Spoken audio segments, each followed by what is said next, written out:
The lotus feet of Lord Nityananda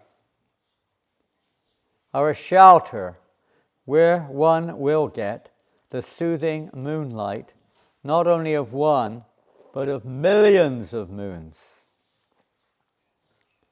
If the world wants to have real peace, it should take shelter of Lord Nityananda. Unless one takes shelter under the shade of the lotus feet of Lord Nityananda, it will be very difficult for him to approach Radha and Krishna. There was a French one just like this, which we printed a couple of years ago. We printed 2,000 of them. No, I don't see it. It's a bit large. Do what? It's not there anymore. Oh, there's 500 in the book room sitting over the road there. No, they're not in the temple. Well, you should get some. Simple as that. You just have to ask for them. It's in this one. Yeah, it's in there, that's good, yeah. If one actually wants to enter into the dancing party of Radha and Krishna, he must firmly catch hold of the lotus feet of Lord Nityananda. Anyone who has not established his relationship with Nityananda Prabhu is understood to have spoiled his human form of life, his valuable human birth. Such a human being is actually an uncontrollable animal, because he never uttered the holy name of Nityananda. He has become merged into so-called material happiness. What can his useless education and family tradition do to help him? Being maddened after false prestige and identification with the body, one is thinking, oh, what is Nityananda? What can he do for me? I don't care. And most people probably think something like that. Maybe they don't think of Nityananda, but in general, they don't care for God. They don't care for the spiritual life. They don't even care for themselves. All they care is to try to satisfy their mind and body. The result is that he is accepting something false to be truth. If you actually want to approach the association of Radha and Krishna, you must first achieve the mercy of Lord Nityananda. When he is merciful toward you, then you will be able to approach Radha and Krishna. Therefore, you should firmly grasp the lotus feet of Lord Nityananda. The lotus feet of Nityananda are not illusion. They are a fact. One who engages in the transcendental loving service of Nityananda is also transcendental. Always try to catch the lotus feet of Lord Nityananda. This Narottam Das is very unhappy. Therefore, I am praying to Lord Nityananda to make me happy. My dear Lord, please keep me close to your lotus feet.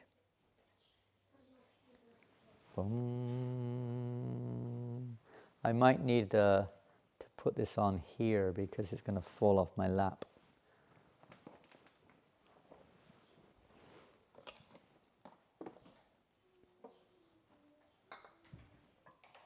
Hare Krishna.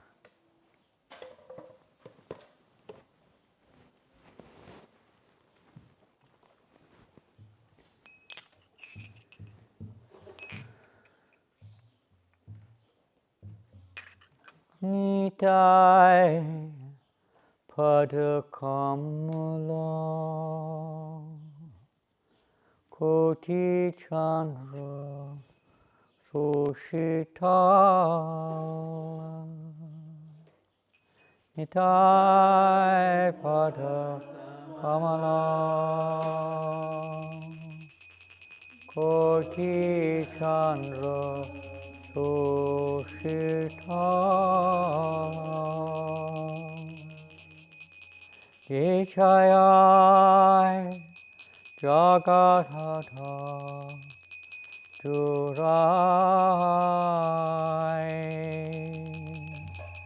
Dechayai Jagatha Turai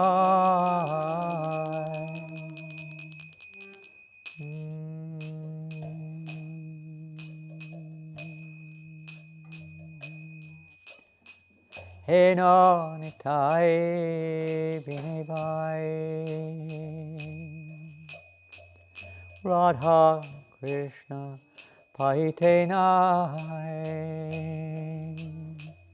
Heno Nitai Binibai Radha Krishna Paitenai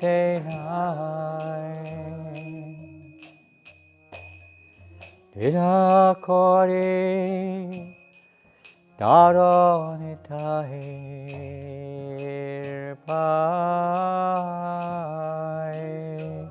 Dida Kori Daronitahir Pai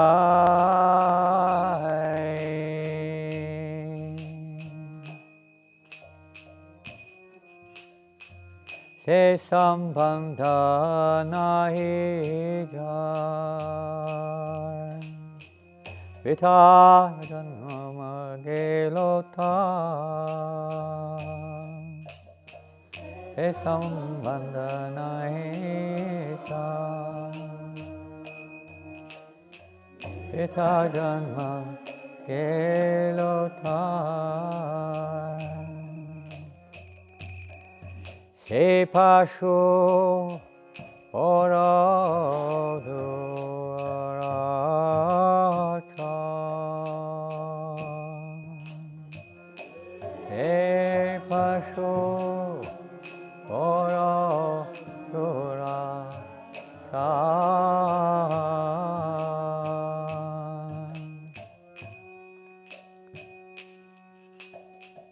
Nitai na volilo mukhe Majilo samsara sukhe Nitai na volilo mukhe Majilo samsara sukhe Vidya kule ki koribe ta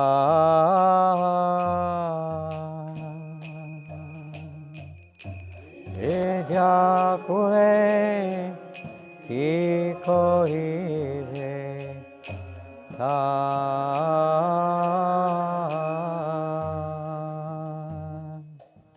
Akai mata hoya Nitai pada pasariya Ankare mata hoya Nitai pada pasariya Asachere satyakare manini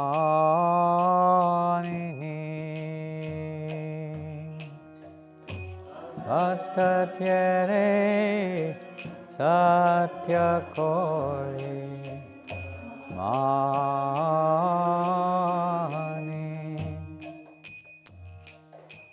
Nitai karunave Raje Radha Krishna Pave Nitai karunave Raje Radha Krishna Pave Taro Nitai Charana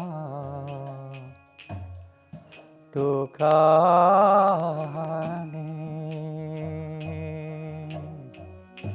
Taro Nitai Charana Dukkani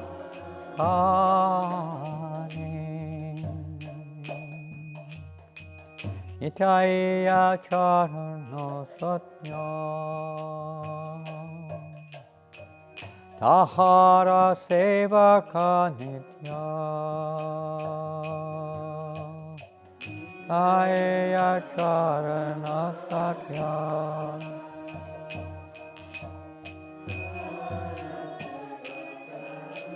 Nitya Nitai Pada Sadakoro Asha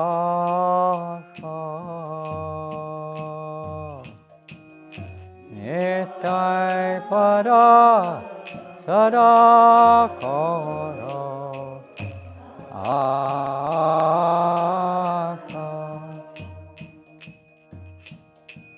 Naratama Bhoro Dukhi Nitai More Korosuki Naratama Bhoro Dukhi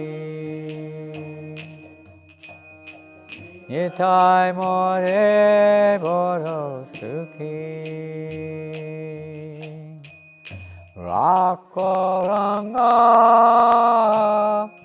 Charanera Pasha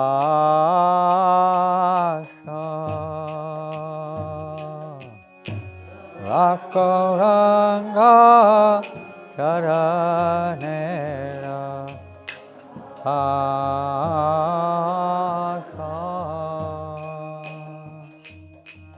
Now I sing both lines, I'll sing them together.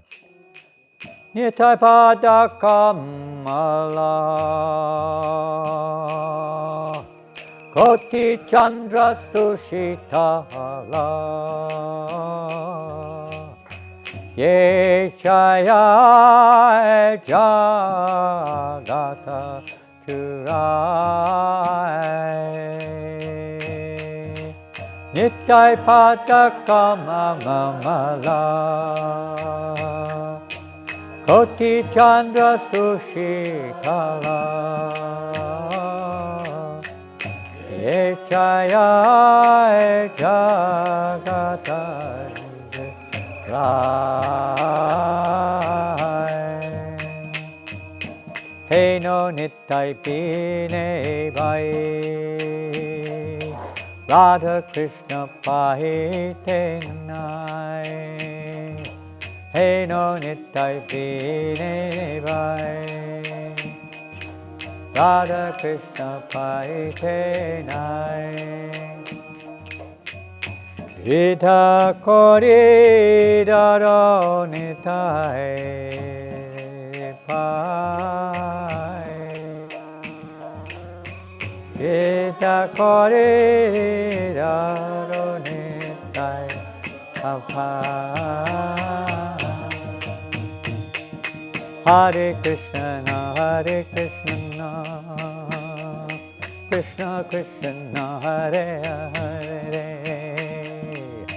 Hare Rama, Hare Rama, Rama Rama, Hare Hare, Hare Krishna, Krishna Krishna, Hare Hare. Hare Rama, Hare Rama, Rama Rama, Hare Hare, Hare Krishna, Krishna Krishna, Hare Hare, Hare Rama, Hare Rama, Rama Rama, Hare Hare.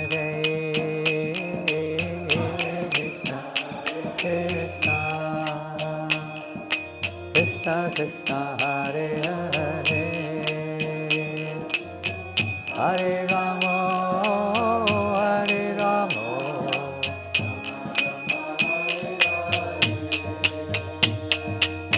Hare Krishna Hare Krishna Krishna Krishna Hare Hare Hare Rama Hare Rama Rama Rama Hare Hare Hare Krishna Krishna Krishna Hare Hare Hare Rama Hare Rama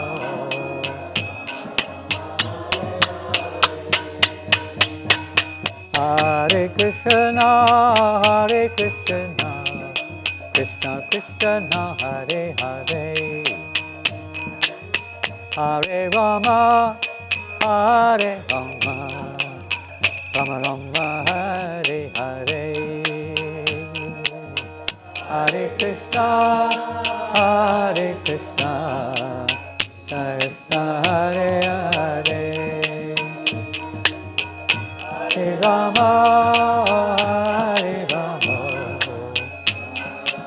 Hare Hare Nitai Pada Kamala Koti Chandra Sushitara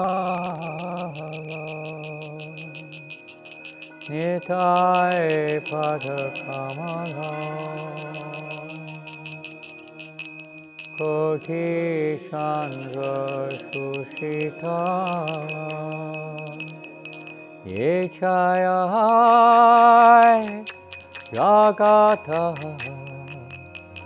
Jurai Ye Chaya Jagata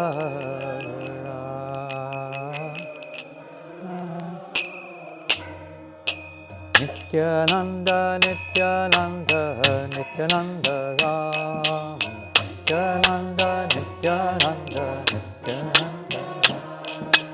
Nityananda Nityananda Nityananda Ram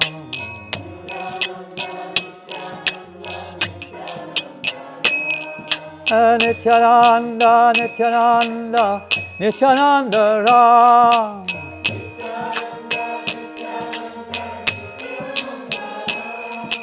Nityananda Nityananda Nityananda Ram Nityananda Nityananda Ram Nityananda Nityananda Nityananda Ram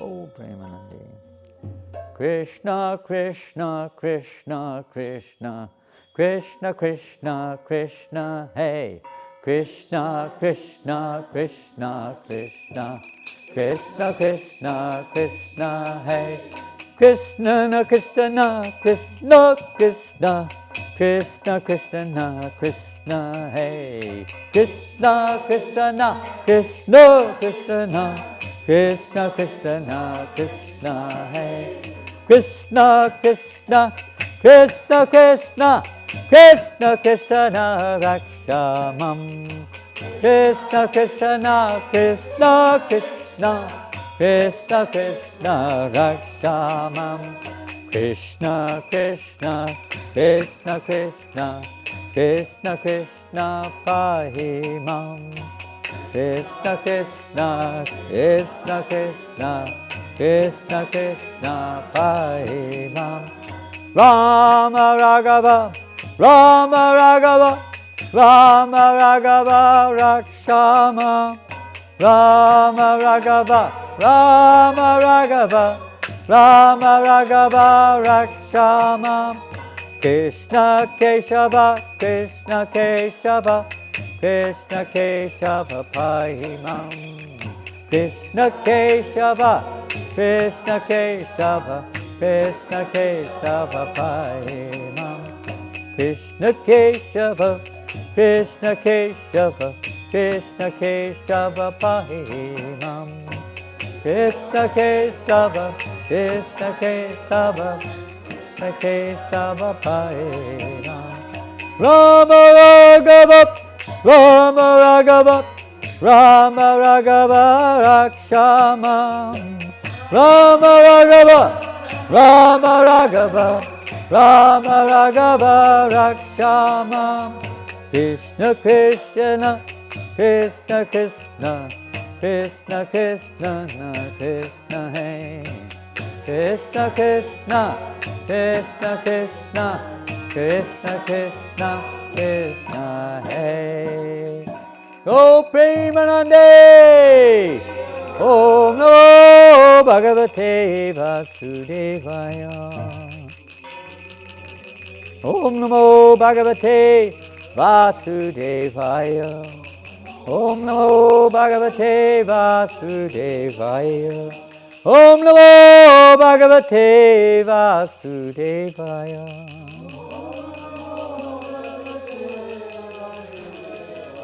Om Namo Bhagavate Vasudevaya. Om Namo Bhagavate Vasudevaya. Om Namo Bhagavate Vasudevaya. Vasudevaya. Om Namo Bhagavate Vasudevaya.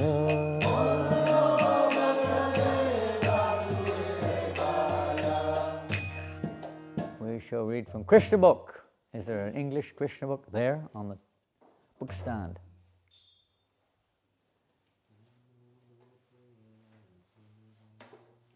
Krishnaya Vasudevaya Devaki Nandanaya Cha Nanda Gopa Komaraya Govindaya Namo Namaha. Krishnaya Vasudevaya Devaki Nandanaya Cha Nanda Gopa Komaraya Govindaya Namo Namaha. Let's see, where are we? Where were we? I don't know, a long, long time ago. We were perhaps we were in the spiritual world, huh? We'll not go there. We'll go there today. We won't delve into where we were before. It's where we are now which is really important, isn't it? Where are we now? Because that now eventually will be, of course, the future. And also, when we leave this body, we have to live in the now. So we're going to read a little bit about Akrura's arrival in Vrindavan. And if you've been to Vrindavan, you may have meditated on this pastime when you enter into Vrindavan. You don't get much time to meditate on it now. The car speeds very fast through the streets. But in decades past, we would slowly enter into what we call Vrindavan, what we see as Vrindavan, that little tiny embassy, you could say, of Sri Vrindavan Dham, which is giving us that little opportunity to get the visa to enter into the spiritual world. Where we would enter, in early times, we would come in on what's called a tanga, is a horse and carriage. We would come in on a horse and carriage. It's not like the one that you see, a royal horse and carriage. No, it's a very simple structure. You sit cross-legged on the back, basically, and there's a horse pulling it from the Mathura railway station all the way to Vrindavan. It takes a good 1 hour to 1 hour and a half journey. Narada Muni did not mention Krishna's killing Vyomasura, which means that he was killed on the same day as the Keshi demon. The Keshi demon was killed in the early morning, and after that the boys went to tend the cows on Govardhan Hill, and it was there that Vyomasura was killed. Both demons were killed in the morning. It was a busy morning. Akrura was requested by Kamsa to arrive in Vrindavan by evening. After receiving instruction from Kamsa, Akrura started the next morning via chariot for Vrindavan. Because Akrura himself was a great devotee of the Lord, while going to Vrindavan he began to pray to the Lord. Devotees are always absorbed in thoughts of Krishna, and Akrura was constantly thinking of Lord Krishna's lotus eyes. He did not know what sort of pious activities he must have performed to gain an opportunity to go to see Lord Krishna and Lord Balaram in Vrindavan on that day. A pure Vaishnava always thinks himself unfit to serve Krishna. So Akrura began to think within himself that he was unfit for gaining the transcendental opportunity of seeing the Supreme Personality of Godhead. He considered himself as unfit for seeing Krishna, as a materialistic person is for understanding the science of God, or as a fourth-class person is for studying the Vedas. But then Akrura began to think, by the grace of Krishna, everything is possible, and thus, if he likes, I will be able to see him. Just as a blade of grass floating on the waves of a river may by chance come near the shore and gain shelter. A conditioned soul carried away by the waves of material existence may sometimes be saved by the grace of Krishna. Akrura thus thought that if Krishna willed, he would be able to see him. Akrura considered himself most fortunate that he was going to see Krishna, whom great mystic yogis desire to see. He was confident that on that day all the sinful reactions of his past life would be finished, and his fortunate human form of life would be successful. Akrura also considered that he was very much favored by Kamsa, who was sending him to bring back Krishna and Balaram, and thus enabling him to see the Lord. Akrura continued to consider that formerly great sages and saintly persons were liberated from the material world simply by seeing the shining nails on the lotus feet of Krishna.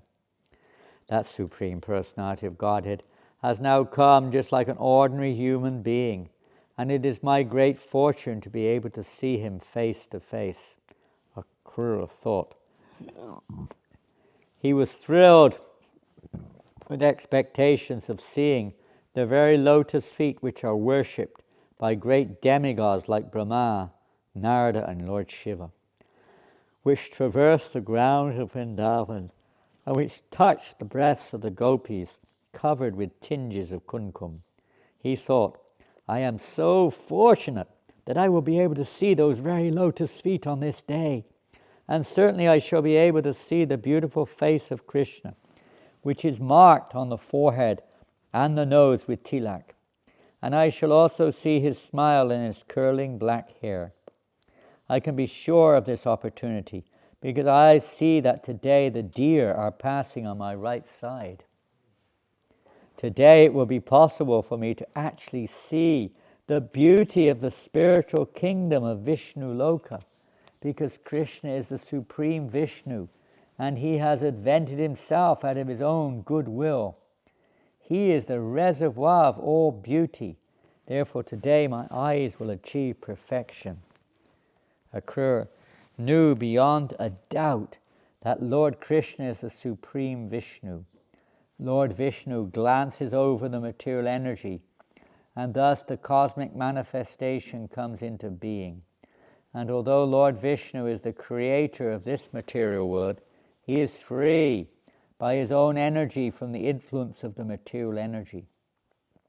By his internal potency, he can pierce the darkness of the material energy. Similarly, Krishna, the original Vishnu, by expanding his internal potency, created the inhabitants of Vrindavan.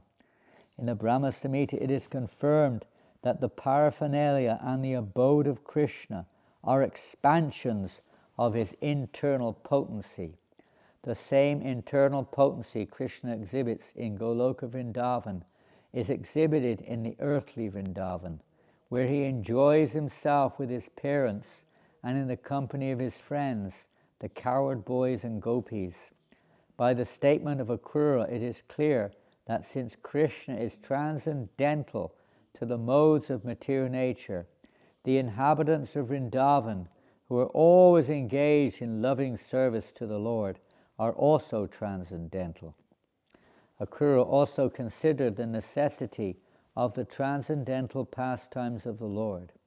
He thought that the transcendental activities, instructions, qualities, and pastimes of Krishna are all for the good fortune of people in general. The people can remain constantly in Krishna consciousness by discussing the Lord's transcendental form, qualities, pastimes, and paraphernalia. By doing so, the whole universe can actually live auspiciously and advance peacefully. But without Krishna consciousness, civilization is but a decorated dead body. A dead body may be decorated very nicely, but without consciousness, such decorations are useless. Human society without consciousness is useless and lifeless. Akrura thought that Supreme Personality of Godhead Krishna has now appeared as one of the descendants of the Yadu dynasty. The principles of religion are his enacted laws. Those who are abiding by such laws are demigods, and those who are not abiding are demons. He has advented himself to give protection to the demigods, who are very obedient to the laws of the Supreme Lord. The demigods and the devotees of the Lord take pleasure in abiding by the laws of Krishna, and Krishna takes pleasure in giving them all sorts of protection. As confirmed in the Bhagavad Gita, these activities of Krishna, his protecting the devotees and killing the demons, are always good for men to hear and narrate. The glorious activities of the Lord will ever increasingly be chanted by the devotees and demigods. Krishna, the Supreme Personality of Godhead, is the spiritual master of all spiritual masters. He is the deliverer of all fallen souls and the proprietor of the three worlds. Anyone who is able to see him with eyes smeared with love of Godhead enjoys a festival of seeing. Today I shall be able to see the Supreme Personality of Godhead, who by his transcendental beauty has attracted the goddess of fortune to live with him perpetually. As soon as I arrive in Vrindavan, I will get down from this chariot and fall prostrate to offer my obeisances to the Supreme Lord, the master of material nature and all living entities. The lotus feet of Krishna are always worshipped by great mystic yogis, so I shall also worship his lotus feet and become one of his friends in Vrindavan, like the cowherd boys. When I bow down before Lord Krishna in that way, certainly he will place his fearless lotus hand on my head. His hand is offered to all conditioned souls who take shelter under his lotus feet. Krishna is the ultimate goal of life for all people who fear material existence, and certainly when I see him, he will give me the shelter of his lotus feet. I am aspiring for the touch of his lotus-like hand on my head. When that hand touched the representations of King Indra and King Bali, these two became qualified to be lords of the universe. And when that hand touched the gopis as they danced with Krishna in the Rasa Leela, it relieved all of their fatigue. In this way, Akrura expected blessings from the hand of Krishna. He knew that Indra, who was the king of heaven and the master of the three worlds, the upper, middle, and lower planetary systems, was blessed by the Lord simply for his offering a little water which Krishna accepted. Similarly, Bali Maharaj gave only 3 places of land in charity to Vamanadev, and he also offered a little water which Lord Vamanadev accepted, and thereby Bali Maharaj attained the position of Indra. When the gopis were dancing with Krishna in the rasa dance, they became fatigued, and Lord Krishna wiped his hand, which is as fragrant as a lotus flower growing in Manasa Sarovar lake, over the pear-like drops of perspiration on the faces of the gopis, and immediately the gopis became refreshed. Thus Akrura was expecting benediction from that supreme hand of Krishna. Krishna's hand is capable of bestowing benediction upon all kinds of men if they take to Krishna consciousness. If one wants material happiness like the King of Heaven, he can derive that benediction from the hand of Krishna. If one wants liberation from the pangs of material existence, he can also get that benediction from the hand of Krishna. And if one is in pure transcendental love for Krishna, wants personal association and the touch of his transcendental body, he can also gain that benediction from his hand. Akrura was afraid, however, of being deputed by Kamsa, the enemy of Krishna. He thought, I'm going to see Krishna as a messenger of the enemy. At the same time, he thought, Krishna is in everyone's heart as the super soul, so he must know my heart. Although Akrura was trusted by the enemy of Krishna, his heart was clear. He was a pure devotee of Krishna. He risked becoming Kamsa's deputy just to meet Krishna. He was certain that although he was going as a representative of Kamsa, Krishna would not accept him as an enemy. Even though I am on a sinful mission, being deputed by Kamsa, when I approach the Supreme Personality of Godhead, I shall stand before him with all humility and folded hands. Surely he will be pleased with my devotional attitude. Maybe he will smile lovingly and look upon me, and thereby free me from all kinds of sinful reactions. I shall then be on the platform of transcendental bliss and knowledge. Since Krishna knows my heart, certainly when I approach him, he will embrace me. Not only am I a member of the Yadu dynasty, but I am his relative and an unalloyed pure devotee. By his merciful embrace, surely my body, heart, and soul will be completely cleansed of the actions and reactions of my past life. When our bodies touch, I will immediately stand up with folded hands with all humility. Certainly Krishna and Balaram will call me Akrura, uncle. At that time my whole life will be glorious. Unless one is recognized by the Supreme Personality of Godhead, his life cannot be successful. It is clearly stated here that one should try to be recognized by the Supreme Personality of Godhead by one's service and devotion, without which the human form of life is condemned. As stated in the Bhagavad Gita, the Supreme Lord, the Personality of Godhead, is equal to everyone. He has no friends and no enemies, but he is inclined to a devotee who renders him service with devotional love. The Bhagavad Gita also declares that the Supreme Lord is responsive in proportion to the devotional service rendered by the devotee. Akrura thought that Krishna was like the desire tree in the heavenly planets, which gives fruit according to the desire of the worshipper. The Supreme Personality of Godhead is also the source of everything. A devotee must know how to render service unto him and thus be recognized by him. In the Chaitanya Charitamrita it is therefore explained that one should serve both the spiritual master and Krishna simultaneously, and in that way make progress in Krishna consciousness. Service rendered to Krishna under the direction of the spiritual master is bona fide service, because the spiritual master is the manifested representative of Krishna. Sri Vishwanath Chakravarti Thakur says that when one satisfies the spiritual master, he satisfies the Supreme Lord. It is exactly like service in a government office. One has to work under the supervision of the departmental head. It is the supervisor of the department who is satisfied with the service of a particular person. A promotion and increase in pay will automatically come. Akrura then thought, when Krishna and Balaram are pleased with my behavior, certainly they will take my hand, receive me within their home, offer me all kinds of respectable hospitalities, and they will surely ask me about the activities of Kamsa and his friends. In this way, Akrura, the son of Svapalka, meditated on Sri Krishna on his journey from Mathura. He reached Vrindavan by the end of the day. Akrura passed the whole journey without knowing how long it took. When he reached Vrindavan, the sun was setting. As soon as he entered the boundary of Vrindavan, he saw the hoofprints of the cows and Lord Krishna's footprints. impressed with the signs of his souls, the flag, trident, thunderbolt, and lotus flower. These symbols on the soles of the Lord's transcendental lotus feet are worshipped by all the demigods and other great personalities throughout the three worlds. Upon seeing the footprints of Krishna, Akrura immediately jumped down from the chariot out of respect.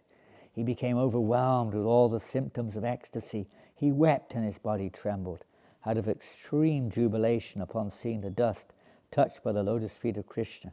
Akrura fell flat on his face and began to roll on the ground. Akrura's journey to Vrindavan is exemplary. One who intends to visit Vrindavan should follow the ideal footsteps of Akrura and always think of the pastimes and activities of the Lord. As soon as one reaches the boundary of Vrindavan, he should immediately smear the dust of Vrindavan over his body without thinking of his material position and prestige. Srila Narottam Das Thakur has sung in the celebrated song, Vishaya Chariya Kabe Shurahabhiman, when my mind will be purified after leaving the contamination of material sense enjoyment, I shall be able to see Vrindavan. Actually, one cannot go to Vrindavan by purchasing a ticket. The process of going to Vrindavan is shown by Akrura. When Akrura entered Vrindavan, he saw Krishna and Balaram engaged in supervising the milking of the cows. Krishna was dressed in yellow garments and Balaram in bluish. Akrura also saw that their eyes were exactly like the beautiful lotus flower that grows during the autumn season. He saw Krishna and Balaram in the spring of their youth. Although they had the same bodily features, Krishna was blackish in complexion, whereas Balaram was whitish. Both were the shelter of the goddess of fortune. They had well-constructed bodies, beautiful hands, and pleasing faces, and they were as strong as elephants. Now, after seeing their footprints marked with flag, trident, thunderbolt, and lotus, Akrura actually saw Krishna and Balaram face to face. Although they were the most influential personalities, they were glancing at him with smiling faces. Akrura could understand that both Krishna and Balaram had returned from tending cows in the forest. They had taken their baths and were dressed with fresh clothing and garlanded with flowers and with necklaces made of valuable jewels. Their bodies were smeared with the pulp of sandalwood. Akrura greatly appreciated the aroma of the flowers and sandalwood and their bodily presence. He considered himself very fortunate to see Krishna, the Supreme Personality of Godhead, and his plenary expansion, Balaram, face to face, for he knew that they were the original personalities of the creation. As stated in the Brahma Samhita, Krishna is the original personality of Godhead and the cause of all causes. Akrura could understand that the Supreme Personality of Godhead had appeared personally for the welfare of his creation, to re-establish the principles of religion and to annihilate the demons. With their bodily effulgence, the brothers were dissipating all the darkness of the world, as if they were mountains of sapphire and silver. Without hesitating, Akrura immediately got down from his chariot and fell flat, just like a rod, before Krishna and Balaram. Upon touching the lotus feet of the Supreme Personality of Godhead, he became overwhelmed with transcendental bliss. His voice choked up, and he could not speak. Due to the transcendental pleasure, incessant torrents of tears fell from his eyes. He remained stunned in ecstasy, as if devoid of all powers to see and speak. Lord Krishna is very kind to his devotees. He raised Akrura with his hand and embraced him. It appeared that Lord Krishna was very pleased with Akrura. Balaram also embraced Akrura. Taking him by the hand, Krishna and Balaram brought him to their sitting room, where they offered him a very nice sitting place and water for washing his feet. They also worshipped him with a suitable presentation of honey mixed with other ingredients. When Akrura was thus comfortably seated, Krishna and Balaram offered him a cow in charity, and then brought very palatable dishes, and Akrura accepted them. When Akrura finished eating, Balaram gave him betel nut and spices, as well as pulp of sandalwood, just to make him more pleased and comfortable. The Vedic system of receiving a guest was completely observed by Lord Krishna himself to teach all others how to receive a guest at home. It is a Vedic injunction that even if a guest is an enemy, he should be received so well that he does not apprehend any danger from the host. If the host is a poor man, he should at least offer a straw mat as a sitting place and a glass of water to drink. Krishna and Balaram welcomed Akrura in a way just befitting his exalted position. After Akrura was thus properly received and seated, Nanda Maharaj, the foster father of Krishna, said, "My dear Akrura, what shall I inquire from you? I know that you are being protected by Kamsa, who is most cruel and demoniac. His protection is just like the slaughterhouse keeper's protection of animals he will kill in the future. Kamsa is so selfish, he has killed the sons of his own sister. So how can I honestly believe that he is protecting the citizens of Mathura?" This statement is most significant. If the political or executive heads of the state are simply interested in themselves, they can never look after the welfare of the citizens. As Nanda Maharaj spoke to Akrura with pleasing words, Akrura forgot all the fatigue of his day's journey from Mathura to Vrindavan. Thus ends the Bhaktivedanta purport of the 28th chapter of Krishna, Akrura's arrival in Vrindavan. Shri Krishna Book Ki Jai. Hare Krishna. Jai. Hare Krishna.